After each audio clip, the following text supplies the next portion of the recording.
నారాయణం నమస్కృత్య నరం చైవ నరోత్తమం దేవీం సరస్వతీం వ్యాసం తతో జయముదీరయేత్. హరి ఓం. పరమేశ్వర స్వరూపైన సభకి నమస్కారం. ఈ మత్స్యగంధిని మాత్రం దాశరాజు అనబడేటటువంటి వ్యక్తి పడవలు నడిపేటటువంటి మత్స్యకారుల కుటుంబానికి చెందినటువంటి వాడు. ఆయన పిల్లని పెంచుకొని యమునా నది ఒడ్డున ఆమెను నించోపెట్టి వచ్చేపోయే యాత్రికుల్ని పడవలో యమున దాటించు అని చెప్పాడు. ఆ పిల్ల అక్కడ నిలబడి వచ్చే వాళ్ళని పడవ దాటిస్తోంది. దాటిస్తుండగా పరాశర మహర్షి వచ్చారు. పరాశర మహర్షి అంటే ఎవరు? వేదవ్యాసుని కన్న తండ్రి, మహానుభావుడు. పరాశర మహర్షి వంటి మహాత్ముని యొక్క తేజస్సుని పట్టగలిగిన క్షేత్రం ఏర్పడాలి. అందుకని కారణజన్మురాల్ని సృష్టించాలి.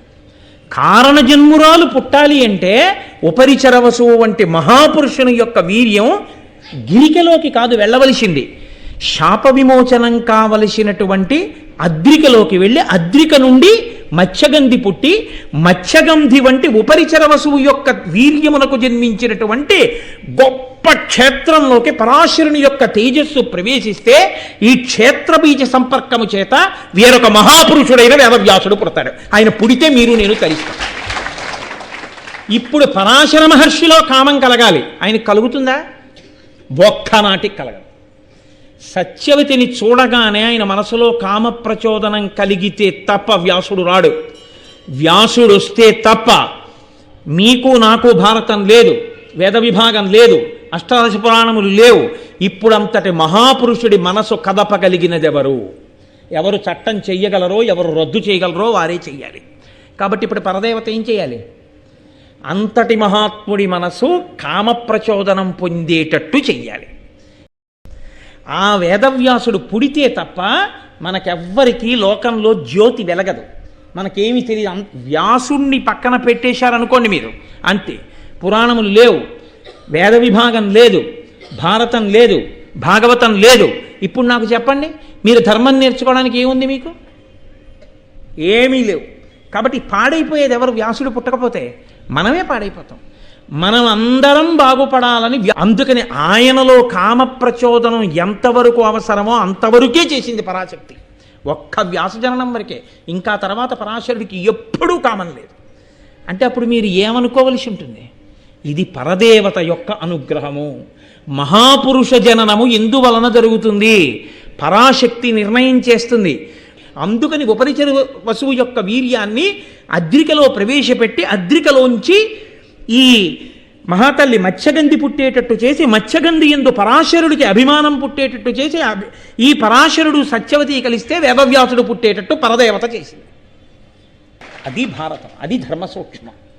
అందుకే మహాపురుష జననములను విచారణ చేయవద్దు అని ఎందుకన్నారో తెలుసా అండి? అందుకని శాస్త్రం అంది, ఒకవేళ నీకు అర్థం కాకపోతే ఊరుకుండిపో, విచారణ చెయ్యొద్దు. మహాపురుష జననమును, నది యొక్క ప్రారంభ స్థానమును విచారణ చెయ్యవద్దు. నది ఉంది, స్నానం చేయి, అంతే. ఎక్కడ పుట్టింది నది అని అడగద్దు. మహాపురుషుడి వలన నీకు వాంగ్మయం వచ్చింది, ఈ వాంగ్మయం చదువుకో. ఆయన అలా ఎలా పుట్టారని అడగవద్దు. నీకు అర్థమైంది, నీ అదృష్టం. కాబట్టి నేను అనుకుంటున్నాను, ఇవాళ ఈ సభలో ఉన్న ఎవ్వరికీ కూడా మహాత్ములు ఇలా ఎందుకు జన్మిస్తారు అన్న విషయంలో మీకు అనుమానం లేదని నేను అనుకుంటున్నాను. మీకు బాగా అర్థమయ్యేటట్టు చెప్పగలిగితే పరదేవత కృపతో నేను ధన్యుడనైనట్టు. మీకు చెప్పలేకపోతే అది నా వైఫల్యమైనట్టు తప్ప మీ తప్పు మాత్రం కాదు. ఇవన్నీ పొందామంటే తల్లి, నువ్వు మహాపురుషుల యందు ఎంత అవసరమో అంతవరకు ఒక్క పర్యాయం కామం సృష్టించి ఇంకా మళ్ళీ ఆయన జోలికి ఆవిడ వెళ్ళలేదు. ఆయన అలాగే మహానుభావుడే వెళ్ళిపోయాడంతే పరాశరుడు.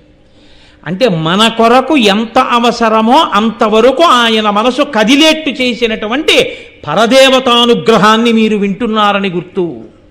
కాబట్టి ఇప్పుడు ఒకసారి మన మనస్సుకి ఆ స్థితి కలిగిపోయిన తరువాత, ఇప్పుడు ఆయన మనసు ఎందుకు సత్యవతి ఎందు నిలబడుతోందో మనం చూస్తే, అమ్మా మా కోసం వ్యాసుణ్ణి సృష్టించడానికి తల్లి ఇంత అనుగ్రహించవా, పరదేవత నీకు నమోవాక్కములు అని మనం నమస్కారం చేస్తాం. కాబట్టి ఇప్పుడు పరాశరుడు తీర్థయాత్రకు వెడుతూ యమునా నది మీద పడవ నడుపుతున్నటువంటి ఆ యోజనగంధిని చూసి అంతటి మహాపురుషుడి మనసు కదిలిందంటే యోజనగంధిని చూసి అమ్మవారి అనుగ్రహం నడుస్తోంది మన కోసమని. పిల్లలు పాడైపోతారు కలియుగంలో, వ్యాసుణ్ణి సృష్టించాలనుకుంది తల్లి. తువ్రతుడయి మంచి వ్రతంతో తీర్థయాత్ర చనువాడు, తీర్థయాత్రకు వెడుతున్నవాడు. పరాశరుడు మునీంద్రుడయ్యతివ తలోదరింగనియే. ఎవరిని చూశాడు? ఒంటి నిండా చేపల కంపు కొడుతూ యోజనం దూరం చేపల కంపు కొట్టేటటువంటి స్త్రీని చూశాడు. ఇందులో ఒక పెద్ద విచిత్రమైన విషయం, ఎక్కడ దుర్వాసన వస్తూ ఉంటుందో అక్కడ దానికి దూరంగా ఉంటే తక్కువ వస్తుంది, దగ్గరగా వెళ్ళి ఎక్కడ పుడుతోందో అక్కడికి వెడితే బాగా వాసన వస్తుంది.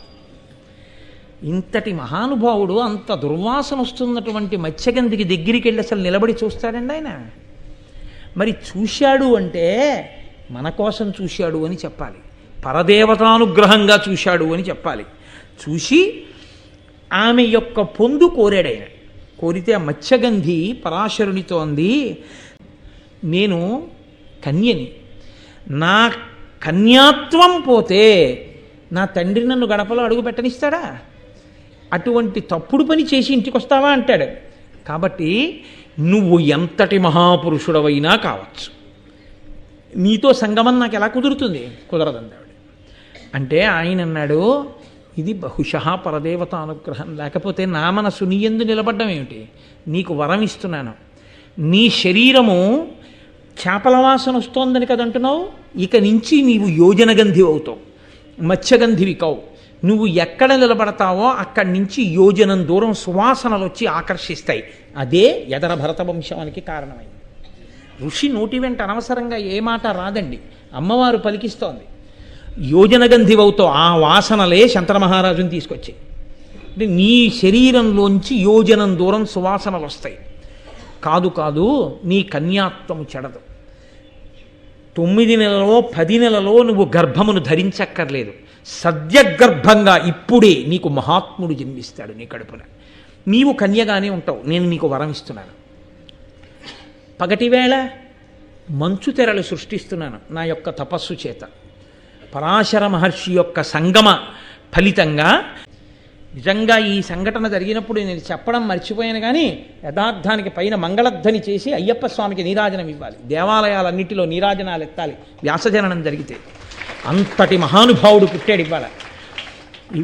నేను యథార్థం చెప్తున్నా, ఇవాళ కథ ఎవరు విన్నారో వాళ్ళందరూ ధన్యులు, వాళ్ళు దేవతానుగ్రహాన్ని పొందుతారు. సద్యోగర్భంలో అద్యుతి తేజుండు, సాక్షాత్తు సూర్యునితో సమానమైనటువంటి తేజస్సు కలవాడు, పుట్టుకతోనే 4 వేదములను నేర్చుకుని పుట్టినటువంటి వాడు. అసలు పుడుతూనే ఆయన వేదమయుడు, ఆయనకి వేదాలన్నీ వచ్చు. అంటే వ్యాసో నారాయణ స్వయం, సాక్షాత్తు నారాయణుడు పుట్టాడు. కాబట్టి అఖిల మునీంద్రాజ్యుడు, సకల మునులకు మొట్టమొదటివాడు వేదవ్యాసుండు. బుద్ధ్య జ్ఞానంబుతోడ ఉదితుండయ్యన్, పుట్టుకతోనే మహాజ్ఞానంతో పుట్టాడు మహానుభావుడు. ఇంత కారణ జన్ముడు ఎందుకు పుడతాడంటే, పుడుతూనే నల్లటి వర్ణంలో పుట్టి మహానుభావుడు ఆ యమునా నది ఒడ్డున, అమ్మా నేను తపస్సు చేసుకోవడానికి వెళ్ళిపోతున్నానమ్మా అన్నాడు. తండ్రి పరాశర మహర్షి అంతే, తన సహజ స్థితిలోకి వెళ్ళిపోయాడు, ఆయన వెళ్ళిపోయాడు. పుట్టినటువంటి బిడ్డడు ఆయన వెళ్ళిపోయాడు. ఇటువంటి మహాపురుష సంపర్కం చేత, మహాపురుష జననం చేత ఆమె యోజనగంధి అయింది. ఆమె కన్యాత్వము చెడలేదు. యదర భారత వంశం నిలబడ్డానికి కావలసిన ప్రాతిపదిక పడింది. శుభక్షణం, లేకపోతే అసలు కౌరవ పాండవులు పుట్టే అవకాశం లేదు. తర్వాత భీష్ముడితో సరి, ఆ భీష్ముడి సంతతి పెరిగితే ఏమో కథ ఎలా ఉండేదో. భీష్మ ప్రతిజ్ఞ చేయించి భీష్ముడినంత మహాత్ముడిగా నిలబెట్టింది. మళ్ళీ ఆ భీష్ముడు అలా నిలబడకపోతే, దీర్ఘాయుష్వంతుడు కాకపోతే వశిష్ఠ మహర్షి శాపం నిలబడదు. వశిష్ఠ మహర్షి యొక్క వాక్కు నిలబడ్డానికి ఇదిగో ఈ మహాత్ముడు ఇప్పుడు పుట్టాడు. పుట్టి ఆయన తపస్సు చేసుకోవడానికి ఎడుతుంటే ఆయన్ని కృష్ణద్వైపాయనుడు అని పిలిచారు. అక్కడ వనంలో పుట్టి వెంటనే తపస్సుకు వెళ్ళిపోయాడు కాబట్టి దీపంలో కృష్ణద్వైపాయనుడు అని పేరు వచ్చింది. కాబట్టి అటువంటి మహానుభావుడై ఆయన ఆ వ్యాసుడు తపస్సుకి వెళ్ళిపోయాడు. సర్వం శ్రీ ఉమామహేశ్వర పరబ్రహ్మార్పణమస్తు. స్వస్తి.